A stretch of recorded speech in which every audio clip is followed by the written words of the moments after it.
Hello everyone, welcome to online class.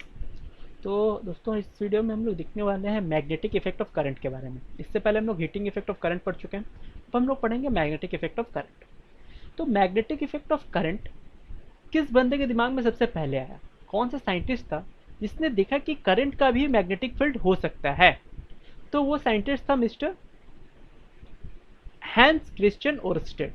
ठीक है, यह है मिस्टर हैंस क्रिश्चियन ओरस्टेड। ठीक है, इनके बारे में थोड़ा तुम पता करो। ठीक है, बहुत इंटरेस्टिंग लाइफ था इनका। ये वही है, ये सिर्फ फिजिक्स नहीं थे, केमिस्ट भी थे। सॉरी, केमिस्ट भी थे, मतलब केमिस्ट्री में इनका रुचि था। तो जो एल्यूमिनियम है ना, एल्यूमिनियम, उनको फॉर्मुलेट करने वाले भी थे मिस्टर हैंस क्रिश्चियन ओरस्टेड। ठीक है, एज अ स्टूडेंट तुमको साइंटिस्ट के बारे में भी थोड़ा बहुत पता होना चाहिए। ठीक है, जस्ट तुम साइंस एग्जाम पास करने के लिए मत पढ़ो। साइंस पढ़ना है, थोड़ा उसके बारे में तुम देखो, उसका फंक्शनैलिटी देखो, वो कौन खोज किए, उनका लाइफ कैसा था, उनके बारे में थोड़ा पता करो, तब तुम्हारा इंटरेस्ट बनेगा साइंस में। ठीक है, और बाकी सब्जेक्ट को तुम एज सब्जेक्ट की तरह ट्रीट कर सकते हैं, but science is not a subject. ये तुम्हारे चारों, स्पेशली फिजिक्स, फिजिक्स तुम्हारे चारों ओर होता है। ठीक है, तो अगर तुम इसको बुक किस नॉलेज से बाहर थोड़ा अपना चारों ओर घूम देखिएगा, अपना नजर घुमाएगा, तो तुमको पता चलेगा तुम चारों ओर फिजिक्स के एक्सपेरिमेंट से ही घिरा हुआ है। ठीक है, तो ये थे मिस्टर हैंस क्रिश्चियन ओरस्टेड। तो इन्होंने एक एक्सपेरिमेंट किया जो ओरस्टेड एक्सपेरिमेंट के नाम से फेमस हुआ। वो क्या किए, वो एक यहाँ पे कॉयल बनाए, वो एक कॉयल बनाए, इलेक्ट्रिक कॉयल। अभी तक तुमको पता चल गया होगा इलेक्ट्रिक सर्किट है ये। और यहाँ पे एक स्विच दिया। जब उन्होंने देखा, जब बैटरी को मतलब लगाने के बाद, बैटरी ऑन करने के बाद जब यहाँ पे स्विच ऑन किया गया, तो जो मैग्नेटिक नीडल है वो डिफ्लेक्ट किया, कभी वेस्ट की ओर तो कभी ईस्ट की ओर। ठीक है, अगर ये नॉर्थ साउथ है, अगर हम लोग ऐसे इसको करें, ये नॉर्थ है, ये साउथ है, तो ये ईस्ट और ये वेस्ट होगा। तो कभी देखा गया कि तुम्हारा जब करंट जा रहा है, करंट मतलब जब पास करवाया जा रहा है इस सर्किट से, तो मैग्नेटिक नीडल कभी वेस्ट की ओर डिफ्लेक्ट कर रहा है तो कभी ईस्ट की ओर डिफ्लेक्ट कर रहा है, लेकिन डिफ्लेक्ट जरूर कर रहा है। ठीक है, अब वो तो इनको पता नहीं चला ये किस ओर डिफ्लेक्ट कर रहा है, बट वो लोग इस चीज से श्योर हो गए ना कि मैग्नेटिक नीडल को कोई ना कोई तो फोर्स है जो मैग्नेटिक नीडल को डिफ्लेक्ट करवा रहा है। और एक मैग्नेटिक नीडल को डिफ्लेक्ट कौन करवा सकता है? ऑफकोर्स एक मैग्नेटिक फील्ड। तो यहां से हम लोगों को पता चला कि इलेक्ट्रिसिटी का भी अपना एक मैग्नेटिक फील्ड हो सकता है। ठीक है, अपना एक मैग्नेटिक इफेक्ट हो सकता है। लेकिन अभी तक ये बात क्लियर नहीं था कब ये वेस्ट की ओर तुम्हारा डिफ्लेक्ट कर रहा है या फिर कब वो ईस्ट की ओर डिफ्लेक्ट कर रहा है। तो इस कंफ्यूजन को क्लियर करने के लिए हमारे सामने आए मिस्टर एंड्रे मैरी एम्पियर। ये मिस्टर एंड्रे मैरी एम्पियर जो थे, फ्रेंच के बहुत बड़े फिजिसिस्ट थे। इन्हीं के नाम पे करंट का यूनिट जो एम्पियर रखा गया है, वो इन्हीं के नाम पे रखा गया। ठीक है, ये है मिस्टर एंड्रे मैरी एम्पियर। तो इन्होंने अपने हाइपोथेसिस दिया, उसको, इसका नाम है एम्पियर स्विमिंग रूल। बहुत इंपॉर्टेंट एक रूल है फिजिक्स वर्ल्ड में। तो क्या बोला इन्होंने?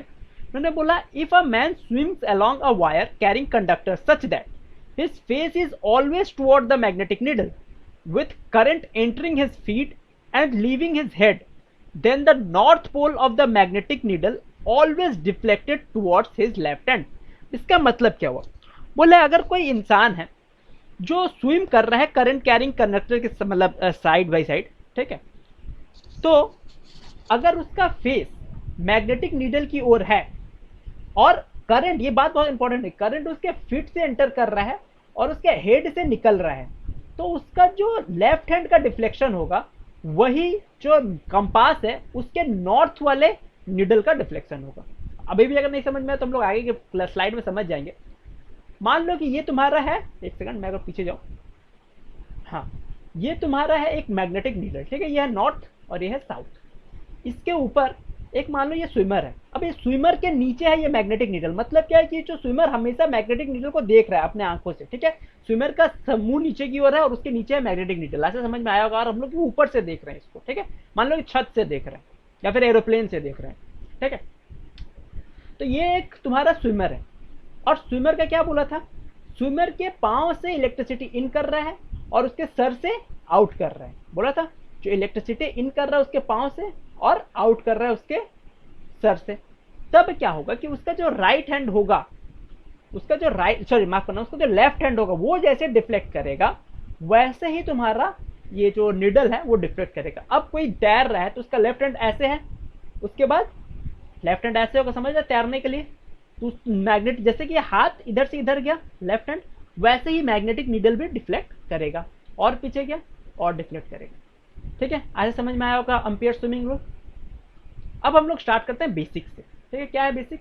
सबसे पहले मैग्नेट। मैग्नेट किसको बोलते हैं? Magnet is an object which attracts piece of iron, steel, nickel. ये बहुत बेसिक सा चीज है, ठीक है, ये तुम लोगों को क्लास 7-8 में तुम लोग पढ़ा होगा, ठीक है। It has two pole, south and north. जो लाइक पोल है वो एक दूसरे को रिपेल करते हैं, और जो माफ करना, हाँ, जो लाइक पोल है वो एक दूसरे को रिपेल करते हैं, जो अनलाइक पोल है वो एक दूसरे को अट्रैक्ट करते हैं, ठीक है। इसमें कुछ नया बताने वाला है नहीं, ठीक है। अब हम लोग देखते हैं मैग्नेटिक फील्ड। मैग्नेटिक फील्ड क्या है? वो सराउंडिंग, वो स्पेस जहां पे तुमको मैग्नेटिक फोर्स फील हो रहा है। तो space surrounding a magnet in which the force of attraction and repulsion is exerted is called magnetic field. Magnet का मेरा एक नोट्स है, ठीक है, जो शायद क्लास 8 या क्लास 9 में मैं प्रोवाइड करवाया था, उसको एक बार देख लेना। उसमें अच्छे से यहाँ पे तुम्हारा ये दिया हुआ है, डेफिनेशन वगैरह दिए हुए हैं, ठीक है। या अभी इस क्लास में हम लोग बहुत बेसिक करेंगे, उसके बाद जो हम लोग का है वो हम लोग नेक्स्ट क्लास से करेंगे, ठीक है। लेकिन ये क्लास बहुत जरूरी है, इस क्लास को नहीं करेंगे तो आगे क्लासेस समझ में नहीं आएंगे। अच्छा, मैग्नेटिक फील्ड हो गया। ये भी बहुत इंपॉर्टेंट एक क्या बोलते हैं इंफॉर्मेशन है जो तुमको याद रखना है कि जो मैग्नेटिक फील्ड होते हैं वो वेक्टर क्वांटिटी होता है, जो इलेक्ट्रिक फील्ड होता है वो स्केलर क्वांटिटी होता है, और जो मैग्नेटिक फील्ड होता है वो वेक्टर क्वांटिटी होता है, ठीक है। इससे आगे क्वेश्चन बनेगा, इसलिए इस चीज को एकदम दिमाग में रखो। जो magnetic field that is a vector quantity. क्यों वेक्टर क्वांटिटी होता है? क्योंकि जो मैग्नेटिक लाइन ऑफ फोर्स होते हैं, जो शायद नेक्स्ट स्लाइड में होगा, ये रहा, तो जो मैग्नेटिक लाइन ऑफ फोर्स होते हैं, मैग्नेटिक फील्ड लाइन बोलते हैं, वो क्या होते हैं? The lines are drawn in magnetic field along which a north magnetic pole will move। अब तो ये नॉर्थ पोल है, अगर ये नॉर्थ पोल को मूव करे तो किधर की ओर मूव करेगा? या तो इधर की ओर मूव करेगा, या तो इधर की ओर मूव करेगा। तो जो मैग्नेटिक फील्ड है वो भी या तो इधर की ओर है या तो इधर की ओर है, ठीक है। इसके अलावा तुम कोई और भी डेफिनेशन लिख सकते हैं, ठीक है, नेट से। ये अगर डेफिनेशन अगर तुमको पसंद ना आए तो कोई प्रॉब्लम नहीं, फिजिक्स को एक आंसर नहीं होता। लेकिन यहाँ पे जो मैं बता रहा हूँ, जो मैग्नेटिक फील्ड लाइन्स हो या फिर मैग्नेटिक लाइन ऑफ फोर्स बोलते हैं इसको, ठीक है, मैग्नेटिक लाइन्स ऑफ फोर्स होते हैं, वो याद रखना हमेशा नॉर्थ से शुरू होते हैं और साउथ में खत्म होते हैं। हमेशा वो नॉर्थ से शुरू होंगे और साउथ पे खत्म होंगे, नॉर्थ से शुरू होंगे और साउथ पे खत्म होंगे। इसका मतलब क्या है? इसका एक डायरेक्शन है, इसका एक डायरेक्शन है, मतलब जो ये डायरेक्शन फिक्स है, फिक्स डायरेक्शन है। क्या? ये नॉर्थ से शुरू होगा और साउथ पे खत्म होगा, हमेशा नॉर्थ से शुरू होगा और साउथ पे खत्म होगा। और चूंकि ये मैग्नेटिक फील्ड है तो इसका अपना मैग्नीट्यूड भी होता है, ठीक है। तो जब तुम्हारा किसी क्वांटिटी के पास डायरेक्शन भी है और मैग्नीट्यूड भी है तो वो एक वेक्टर क्वांटिटी हुआ कि नहीं हुआ, ठीक है। चलो नेक्स्ट। अब आता है properties of magnetic field line या फिर मैग्नेटिक लाइन ऑफ फोर्स भी बोला जाता है इसको, ठीक। सबसे पहला property, a magnetic field line originate from north pole and end at south pole. बहुत बार मैं बताऊंगा, पहले ही अभी बताया मैं, नॉर्थ पोल से शुरू होता है और साउथ पोल पे खत्म होता है। अब magnetic field line closed end continuous loop, मतलब क्या कि अगर नॉर्थ पोल से एक लाइन शुरू हुआ तो वो साउथ पोल पे खत्म होगा, वो अपना जो रास्ता है वो पूरा ट्रैवल करेगा, बीच में बंद खराब मतलब फिर बीच में रुक नहीं जाएगा। ये नहीं कि यहाँ से ऐसे गया और यहाँ पे रुक गया, ऐसे नहीं होता, वो डिसकंटिन्यू नहीं हो सकता, वो कंटिन्यूअस कर्व रहेगा और क्लोज्ड कर्व रहेगा, हमेशा क्लोज रहेगा, ये कभी खुला हुआ नहीं मिलेगा तुमको। ये नहीं कि यहाँ से गया और खत्म हो गया, एक यहाँ से आया पे खत्म हो गया, नहीं, ये हमेशा क्लोज्ड रहेगा और कंटिन्यूअस रहेगा, ठीक है। Magnetic field lines are closer near the poles, important है, बहुत बार ये पूछा जाता है कि पोल्स पे मैग्नेटिक फील्ड ज्यादा क्यों होता है, why magnetic field is stronger at the poles. क्योंकि मैग्नेटिक लाइन ऑफ फोर्स जो रहता है वो पोल्स पे ज्यादा पास रहते हैं, ठीक है, ज्यादा क्लोज रहते हैं, ठीक है। यहाँ पे तुम देख रहे हो इस पोल पे ज्यादा क्लोज है magnetic line of force rather than ये बीच में, ठीक है। तो पोल्स पे मैग्नेटिक लाइन ऑफ फोर्स बहुत क्लोज रहते हैं, इसीलिए यहाँ पे मैग्नेटिक स्ट्रेंथ सबसे ज्यादा होता है। और इसके बीच में जैसे जैसे हम लोग पोल से दूर आते जाते हैं वैसे वैसे मैग्नेटिक जो लाइन ऑफ फोर्स है उनमें दूरी बढ़ने लगता है, ठीक है। इसीलिए मैग्नेटिक फील्ड धीरे धीरे घटने लगता है। और एकदम सेंटर पे, जिसको न्यूट्रल पॉइंट बोलते हैं, एक मैग्नेट के सेंटर को न्यूट्रल पॉइंट बोलते हैं, जहां पे मैग्नेटिक फोर्स जो होता है वो जीरो होता है, ठीक है। The magnetic field lines never intersect each other. इससे क्वेश्चन बनता है कि magnetic fields of line never intersect each other, why? क्यों मैग्नेटिक फील्ड ऑफ लाइन्स कभी एक दूसरे को इंटरसेक्ट नहीं करती? तो इसका रीजन ये है कि अगर मान लो ये मैग्नेटिक फील्ड ऑफ लाइन है ऐसे और दूसरा मैग्नेटिक फील्ड ऑफ लाइन मान लो ऐसे चला गया, ठीक है, ये ऐसे जा रहा है और ये ऐसे जा रहा है, इसका मतलब क्या हुआ कि मैग्नेटिक फील्ड लाइन का एक हिस्सा तो इस डायरेक्शन में जा रहा है और दूसरा हिस्सा इस डायरेक्शन में जा रहा है। तो क्या ये दोनों हिस्सा एक फिक्स डायरेक्शन में फॉलो कर रहे हैं, एक फिक्स डायरेक्शन को फॉलो कर रहे हैं? अब फिक्स डायरेक्शन को फॉलो नहीं कर रहे हैं, इसका मतलब क्या हो गया कि ये वेक्टर नहीं है। वेक्टर के लिए क्या होता है? वेक्टर के लिए सारे के सारे क्वांटिटी को एक फिक्स डायरेक्शन में मूव करना होता है, फिक्स डायरेक्शन में, लेकिन जब हमारा लाइन ऑफ फोर्स एक दूसरे को इंटरसेक्ट करते हैं, इसका मतलब क्या है कि वो दोनों अलग अलग डायरेक्शन में मूव कर रहे हैं। ये इधर की ओर मूव कर रहा है और ये इधर की ओर मूव कर रहा है। अगर ये भी इधर की ओर मूव करेगा तो कभी एक दूसरे को टच कर ही नहीं सकते। समझ में? अब चूंकि दोनों एक दूसरे की ओर अगर दो अलग अलग डायरेक्शन में मूव करे तो स्केलर क्वांटिटी हो जाएगा, लेकिन तुम्हारा जो मैग्नेटिक फील्ड है वो वेक्टर क्वांटिटी है। चूंकि ये वेक्टर क्वांटिटी है तो कोई भी एक दूसरे के अपोजिट या फिर एक दूसरे से अलग डायरेक्शन में मूव नहीं करता। दैट इज वाई तुम्हारा मैग्नेटिक फोर्स ऑफ लाइन कभी भी इंटरसेक्ट नहीं होता। ठीक है, ऐसे समझा पाया हूँ। A uniform magnetic field is represented by parallel and equidistant field line। ये तो कोई ये लाइन हमेशा पैरेलल होता है, ये लाइन ये सब लाइन एक दूसरे के पैरेलल होगा। ठीक है, चलो अब हम लोग आते हैं magnetic field due to a current through a straight conductor. अगर एक स्ट्रेट कंडक्टर है, ठीक है, अब उससे करंट फ्लो कर रहा है, जैसे ये एक स्ट्रेट कंडक्टर है, ठीक है, अब इससे करंट फ्लो हो रहा है इधर से इधर की ओर, मान लो, ठीक है, पॉजिटिव से निगेटिव की ओर करंट फ्लो हो रहा है। ये कौन सा डायरेक्शन होता है पॉजिटिव से निगेटिव की ओर? ये पॉजिटिव है ना, इसको बोलते हैं हम लोग कन्वेंशनल डायरेक्शन ऑफ करंट। ठीक है, पढ़ाया था मैं। तो अगर तुम्हारा पॉजिटिव से निगेटिव की ओर तुम्हारा करंट फ्लो कर रहा है तो उसका जो मैग्नेटिक फील्ड बनेगा, क्योंकि मैंने बताया था कि magnetic field is a vector quantity, तो इसका तो एक तुम्हारा डायरेक्शन होगा ना, एक पहला तो एक डायरेक्शन होगा और दूसरा एक फील्ड होगा, कितना दूर तक बनेगा। ठीक है, तो अगर तुम्हारा एक स्ट्रेट लाइन कैरिंग कंडक्टर है, ठीक है, स्ट्रेट कंडक्टर, ये कंडक्टर मुड़ा हुआ नहीं है, कर्व नहीं है, स्ट्रेट कंडक्टर है, तो इस पे जो तुम्हारा मैग्नेटिक फील्ड बनेगा, the magnetic field lines around a straight conductor carrying current are concentric circle वो centre lies on the wire. मतलब ये जो तुम देख रहे हैं ना ब्लू वाला, ये है उसका मैग्नेटिक लाइन ऑफ फोर्स, ये वाला। ठीक है, ये तुम्हारा कंसेंट्रिक सर्कल बनेगा। कंसेंट्रिक किसको बोलते हैं? ऐसे सर्कल जिसका सेंटर सेम हो, मतलब एक सेंटर को लेके मैं पहला सर्कल बनाया, फिर उसी सेंटर को लेकर दूसरा सर्कल बनाया, फिर उसी सेंटर को लेकर तीसरा सर्कल बनाया, ये सब सर्कल एक दूसरे से कंसेंट्रिक है। ठीक है, तो यहाँ पे जो तुम्हारा मैग्नेटिक फील्ड बनेगा वो क्या बनेगा? Magnetic field, magnetic line of force would be the concentric circle वो सेंटर लाइज ऑन वायर, मतलब वायर पे ही ये सेंटर लाई करेगा। पहला तो ये तो हम लोग को पता चल गया। दूसरा क्या? द मैग्नीट्यूड, अब कितना होगा तुम्हारा जो मैग्नेटिक जो फील्ड है वो किस किस चीज पे डिपेंड करेगा? सबसे पहले डिपेंड करेगा directly proportional to the current passing through wire. मतलब मान लो पॉइंट पी पे हम लोग को निकालना है कितना मैग्नेटिक फील्ड है, तो किन किन चीजों पे डिपेंड करेगा कितना, उसका भी फॉर्मूला होता है निकालने का, बट वो हमारे सिलेबस में है नहीं। ठीक है, हम लोग को बहुत ही बेसिक सा पढ़ना है। तो अभी मान लो कि तुमको मैं बोलूँ कि पी पे कितना मैग्नेटिक फील्ड होगा इस करंट कैरिंग कंडक्टर के लिए, ये जो स्ट्रेट करंट कैरिंग कंडक्टर है उसकी वजह से पी पे कितना मैग्नेटिक फील्ड होगा, तो वो किस किस चीजों पर डिपेंड करेगा कितना मैग्नेटिक फील्ड होगा। पहला ही कितना करंट इससे पास हो रहा है, जितना ज्यादा करंट इस वायर से पास होगा उतना ही ज्यादा मैग्नेटिक फील्ड जनरेट होगा इस पॉइंट पी पे। ठीक है, तो directly proportional to the current passing through wire. दूसरा, ये जो पी है ये वायर से जितना दूर होगा उसमें मैग्नेटिक फील्ड उतना कम होगा, और जितना पास होगा उसमें मैग्नेटिक फील्ड उतना ज्यादा होगा। मतलब inversely proportional to the distance, मतलब तुम्हारा डिस्टेंस बढ़ेगा तो मैग्नेटिक फील्ड घटेगा, और डिस्टेंस घटेगा तो मैग्नेटिक फील्ड बढ़ेगा। Distance of the point from the wire, wire से जितना डिस्टेंस है बढ़ेगा तो मैग्नेटिक फील्ड घटेगा, और घटेगा तो मैग्नेटिक फील्ड बढ़ेगा। ठीक है, अच्छा समझ में आया होगा। यहाँ पे मैं तुमको दिखा देता हूँ ताकि अच्छे से समझ में आए। ये देखो, इस चीज को देखो, यहाँ से करंट कैरिंग कंडक्टर है, यहाँ से करंट जा रहा है, अरे यार पीछे क्यों चला गया, देख सकते, हाँ, यहाँ से करंट कैरिंग कंडक्टर है, यहाँ से तुम्हारा इलेक्ट्रिसिटी जा रहा है। तो इस प्लेन पे देखो ये जो कंसेंट्रिक सर्कल्स बन रहे हैं ना यहाँ पे, ये है इसका मैग्नेटिक फील्ड। अब तुम देखिए कि चूंकि मैग्नेटिक फील्ड एक वेक्टर क्वांटिटी है तो हम लोग को उसे डायरेक्शन भी पता करना पड़ेगा, और वो हम लोग आगे देखेंगे कैसे डायरेक्शन पता करते हैं। ठीक है, अभी बस देखो कंसेंट्रिक सर्कल्स होते हैं अगर स्ट्रेट कैरिंग कंडक्टर में, समझ में। अब आता है हम लोग का राइट हैंड थंब रूल, ये भी अम्पियर ही दिए थे, इसको अम्पियर्स राइट हैंड थंब रूल भी बोला जाता है।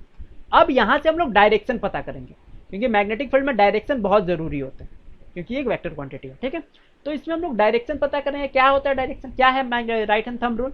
राइट हैंड थंब रूल बोल रहा है when a current carrying conductor, मान लो कि ये तुम्हारा एक कंडक्टर है और इसको तुम पकड़ा है, इस कंडक्टर को, करंट कैरिंग कंडक्टर को तुम पकड़, सच में मत पकड़ना, मतलब मान लो कि पकड़ा है, तो तुम्हारा अगर तुम्हारा थंब के डायरेक्शन में करंट फ्लो कर रहा है, मान लो करंट इधर की ओर फ्लो कर रहा है जो कि तुम्हारा थंब का डायरेक्शन है, ठीक है, तो तुम्हारे बाकी जो चारों उंगली होंगी वो जिधर की ओर मुड़ी होंगी वही डायरेक्शन होगा मैग्नेटिक फील्ड का। अब इसको पढ़ लेते हैं। When a current carrying straight conductor is holding in a right hand, ये इंपॉर्टेंट है, राइट हैंड में, लेफ्ट हैंड से पकड़ेगा तो नहीं होगा, राइट हैंड का बात कर रहे हैं, holding in right hand such that the thumb points towards the direction of current, मतलब जो तुम्हारा थंब है वो तुम्हारा डायरेक्शन ऑफ करंट को पॉइंट कर रहा है। Then the fingers wrap around, जो बाकी 4 फिंगर घूमे हुए हैं around the conductor in the direction of field the conductor in the direction और the field lines of magnetic field, मतलब वो जो चारों रैप किए हुए हैं कंडक्टर, तो तुम्हारा चारों उंगली है वो दिखाएगा डायरेक्शन ऑफ मैग्नेटिक फील्ड। समझ में? Thumb points the direction of current, then the direction of finger encircle the wire gives the direction of magnetic field. Thumb जो है डायरेक्शन ऑफ करंट को शो करता है और बाकी जो 4 फिंगर्स हैं वो शो करता है डायरेक्शन ऑफ मैग्नेटिक फील्ड को। ठीक है, यहाँ पे तुमको समझ में आ गया इस फोटो से। देखो ये अगर कंडक्टर है, ये तुम्हारा थंब है, इधर की ओर करंट फ्लो कर रहा है, तो बाकी चारों जो हैं वो होगा उसका मैग्नेटिक फील्ड। देख रहा है मैग्नेटिक फील्ड इधर से इधर की ओर मूव कर रहा है। ठीक है, तो तुम्हारा बाकी चारों उंगली का जो डायरेक्शन है वही होगा मैग्नेटिक फील्ड का डायरेक्शन। ठीक है, यहाँ पे इस फोटो पे तुमको समझ में आएगा ज़्यादा अच्छे से। देखो ये तुम्हारा थंब है और करंट इधर की ओर फ्लो कर रहा है, तो तुम्हारा बाकी क्या उंगली इधर की ओर फ्लो कर रहा है, ये है तुम्हारा मैग्नेटिक फील्ड का डायरेक्शन, ये है तुम्हारा करंट का डायरेक्शन और ये है तुम्हारा मैग्नेटिक फील्ड का डायरेक्शन। समझ में? अच्छा, अब हम लोग पढ़े क्या है। अच्छा, यहाँ पे एक बार देख लेते हैं कि यहाँ पे वो कैसे लाई कर रहा है, मतलब वो जो अभी हम लोग सीखे राइट एंड थंब रूल, उसको हम लोग यहाँ पे कैसे इंप्लाई करेंगे। यहाँ पे देखो करंट, यहाँ पे जो करंट है वो किधर की ओर फ्लो कर रहा है, ऐसे जा रहा है, यहाँ से इधर की ओर जा रहा है, राइट। तो अगर हम लोग नीचे की ओर थंब कर दें, एक सेकंड, ये देखो, अगर हम लोग नीचे की ओर थंब करें, क्योंकि करंट तो इधर की ओर जा रहा है इसीलिए तुम्हारा थंब का डायरेक्शन करंट के डायरेक्शन के साथ होना चाहिए, तो बाकी उंगली किधर की ओर मुड़ रही है, इधर की ओर मुड़ रही है, तो तुम्हारा करंट का डायरेक्शन किधर की ओर होगा, इधर की ओर होगा। बाकी उंगली इधर की ओर मुड़ रही है तो तुम्हारा करंट का डायरेक्शन भी इधर की ओर होगा। तो अब हम लोग देख लेते हैं करंट का डायरेक्शन किधर की ओर है। देखो करंट का डायरेक्शन किधर की ओर है, उधर की ओर है, इधर की ओर है, ये भी इधर की ओर ही घूम रहा है। थोड़ा सा पॉज करके पॉज मत करो इस वीडियो को, थोड़ा सा मैं यहाँ पे छोड़ देता हूँ, थोड़ा देखो, तुम खुद से समझो इस चीज को और अपने हाथ से करने का कोशिश कर। ठीक है, अगर तुम्हारा थंब जो है वो, ये बहुत इंपॉर्टेंट है, आगे काम आएगा इसलिए मैं इस पर थोड़ा टाइम दे रहा हूँ। अगर तुम्हारा थंब है, अगर वो इलेक्ट्रिसिटी को करंट को का डायरेक्शन शो कर रहा है, तो बाकी जो चारों उंगली है वो तुम्हारा शो कर रही है डायरेक्शन ऑफ मैग्नेटिक फील्ड। ठीक है, ऐसे समझा होगा। हम लोग चलते हैं कि ये तो था स्ट्रेट कैरिंग कंडक्टर का। अभी अगर मैं बोलूं current field through current magnetic field due to a current through a circular loop. अब अगर सर्कुलर लूप में, एक सर्कुलर, ये तो एक स्ट्रेट लाइन नहीं है, सर्कल में क्या होगा, सर्कल में सिंपल सा बात है, यहाँ पे होगा तो यहाँ पे भी सर्कल बनेगा और यहाँ पे भी सर्कल बनेगा। ठीक है, इसको हम लोग कर लेते हैं। Magnetic field lines are circular near the centre carrying as loop, as we move away the concentric line becomes bigger। मतलब यहाँ पे जो ये सर्कल है, ये सर्कल धीरे धीरे बड़ा हो रहा है। ठीक है, जैसे जैसे हम लोग आगे जाएंगे सर्कल धीरे धीरे बड़ा होगा और एक पॉइंट आएगा यहाँ पे ये सर्कल पूरी तरीके से स्ट्रेट लाइन हो जाएगा। समझ में? सेम गोज फॉर हियर, यहाँ पे भी शुरुआत में सर्कल होगा, धीरे धीरे सर्कल का साइज बड़ा होगा, धीरे धीरे सर्कल का साइज बड़ा होगा और एक पॉइंट आएगा जब ये एक स्ट्रेट लाइन हो जाएगा। क्यों? क्योंकि ये और थोड़ा बड़ा होगा और थोड़ा बड़ा होगा और थोड़ा बड़ा होता है, एक पॉइंट आएगा ना, ये एक स्ट्रेट लाइन हो जाएगा। ठीक है, the magnetic field line are circular near the current carrying loop. Loop के पास यहाँ पे सर्कुलर है। एज वी मूव अवे, जैसे हम लोग मूव करते हैं, the concentric circle becomes bigger and bigger. तो सर्कल से वो बड़े होते जाते हैं। ठीक है, at the centre the lines are straight. Centre पे लाइन जो है वो स्ट्रेट हो जाता है। ठीक है, at centre all magnetic field lines are in the same direction due to which the strength of magnetic field increase। सेंटर पे सबसे ज्यादा मैग्नेटिक फील्ड होगा। क्यों? क्योंकि यहाँ से भी करंट ऐसे जा रहा है, सॉरी मैग्नेटिक फील्ड ऐसे जा रहा है और यहाँ से भी मैग्नेटिक फील्ड ऐसे जा रहा है, तो यहाँ पे दोनों मैग्नेटिक फील्ड का डायरेक्शन सेम हो जाएगा, इसीलिए यहाँ पे जो मैग्नेटिक फील्ड होता है वो मैक्सिमम होगा। अब ये किन किन चीजों पर डिपेंड करता है, जैसे हम लोग अभी पिछले में पढ़े थे स्ट्रेट कैरिंग कंडक्टर था, उसमें किन किन चीजों पर डिपेंड करता था, उसमें डिपेंड करता था करंट पे और जो पॉइंट है वो कितने दूर पे है करंट कैरिंग कंडक्टर पे। ठीक है, इसमें किस किस चीज पे डिपेंड करेगा, डायरेक्टली प्रोपोर्शनल टू करंट, इसमें भी करंट पे डिपेंड करेगा। Second, inversely proportional to the radius of circular loop. अभी सर्कुलर लूप का रेडियस इतना बड़ा होगा, मतलब जितना बड़ा ही सर्कुलर लूप होगा उतना कम तुम्हारा मैग्नेटिक फील्ड होगा। ठीक है, the strength of magnetic field produced by circular coil carrying conductor is directly proportional to the both number of turns and the current but inversely proportional to the radius. यहाँ पे number of turns भी depend करता है। आगे तुम solenoid होगा, solenoid तुम लोग के भी नहीं है सिलेबस में, आगे पढ़ेगा सोलेनॉइड भी आएगा जिसमें सर्कुल ऐसे है, कुछ स्प्रिंग की तरह है। तो जितना ज्यादा हम लोग नंबर ऑफ टर्न्स बढ़ाएंगे, जितना ज्यादा नंबर ऑफ टर्न्स बढ़ाएंगे उतना ज्यादा मैग्नेटिक फील्ड बढ़ेगा। तो नंबर ऑफ टर्न्स के भी डायरेक्टली प्रोपोर्शनल है। तो किस किस चीज के डायरेक्टली प्रोपोर्शनल है, करंट के डायरेक्टली प्रोपोर्शनल है, नंबर ऑफ टर्न्स के डायरेक्टली प्रोपोर्शनल है और रेडियस के इनवर्सली प्रोपोर्शनल होता है। ठीक है, यह है तुम्हारा क्या सर्कुलर लूप में। अब हम लोग इस चीज को समझे राइट एंड थंब रूल से।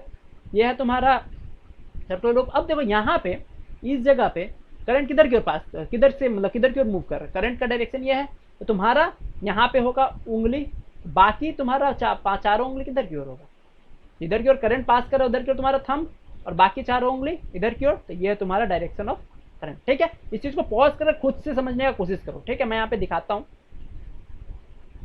ये देखो यहाँ पे तुम्हारा करंट ऐसे और डायरेक्शन ऐसे, वही यहाँ पे करंट का डायरेक्शन चेंज हो गया। देखो यहाँ पे करंट ऊपर की ओर जा रहा था, वहीं यहाँ करंट नीचे की ओर जा रहा है, मतलब मैग्नेटिक फील्ड का भी डायरेक्शन चेंज हो जाएगा। जो इधर की ओर जा रहा था वो यहाँ पे इधर की ओर जा रहा है। ठीक है, यहाँ पे करंट ऐसे जा रहा था, तुम्हारा मैग्नेटिक लाइन ऑफ तो मैग्नेटिक फील्ड का डायरेक्शन ये होगा, तो यहाँ पे भी ऐसे जा रहा है। ठीक है, ऐसे जा रहा है, ये ऐसे।